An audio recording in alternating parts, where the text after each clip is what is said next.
Sud Radio Conseil de famille. La chronique patrimoine avec Finvestment Manager. Finvestment Manager gère vos actifs financiers au plus près de vos objectifs. Bonsoir à tous, bonsoir Stéphane Moller. Bonsoir Olivier. Fondateur et président de Via Wealth Management. On va répondre ce soir à Gabriel qui nous écoute à Nice. Gabriel qui nous demande de confirmer le conseil de son conseiller en gestion de patrimoine qui lui conseille, donc ça fait beaucoup de conseils, d'acheter de l'usufruit de SCPI. Pourquoi acheter de l'usufruit de SCPI, Stéphane ? Alors évidemment, il ne nous appartient pas de juger de la qualité des conseils de nos confrères, mais peut-être d'expliquer les avantages et les inconvénients de tel ou tel type de placement. En l'occurrence, avant d'évoquer l'usufruit de SCPI, précisons à nouveau ce qu'est une SCPI. On en a beaucoup parlé. La Société civile de placement immobilier, ou Pierre Papier, si l'on veut, est un support d'investissement dédié à l'achat et la gestion d'un parc immobilier locatif.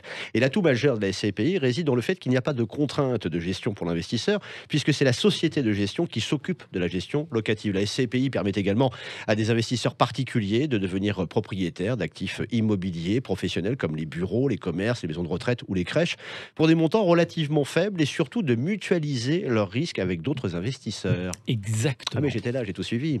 Qu'en est-il de l'usufruit de la SCPI ? Eh bien, le droit de propriété est le droit de jouir et de disposer des choses de la manière la plus absolue. Mais lorsque le droit de propriété est démembré, il se décompose de deux notions. L'usufruit, qui est la jouissance du bien et le fait de percevoir les revenus, et la nue propriété, le droit de disposer du bien, mais en étant privé de sa jouissance et de ses revenus. Il est donc possible d'acheter la SCPI en pleine propriété, mais aussi d'en acquérir la nue propriété ou l'usufruit pour une durée limitée. Oh, j'entends bien, mais quel est l'intérêt, Stéphane, d'acheter uniquement l'usufruit d'une part de SCPI ? Il existe 3 avantages majeurs pour Gabriel d'acheter uniquement l'usufruit des parts de SCPI. 1. Le rendement de l'usufruit de SCPI est très significatif. 10 ans d'usufruit, cela peut représenter 15% de rendement par an. Oui. 2. Quelquefois, les investisseurs craignent la revente des parts de SCPI. Puisque l'usufruit s'éteint après une période donnée, il n'y a pas de problématique de revente.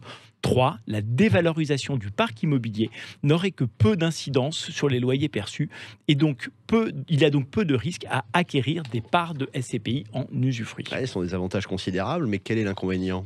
Comme toujours, l'inconvénient est la contrepartie de l'avantage. Si j'achète 10 ans d'usufruit, je vais avoir un super rendement pendant 10 ans, mais au terme de cette période, je n'ai plus ni rendement ni capital. Mon usufruit s'est éteint. Alors, il peut être important d'utiliser une partie de ce rendement pour reconstituer le capital investi.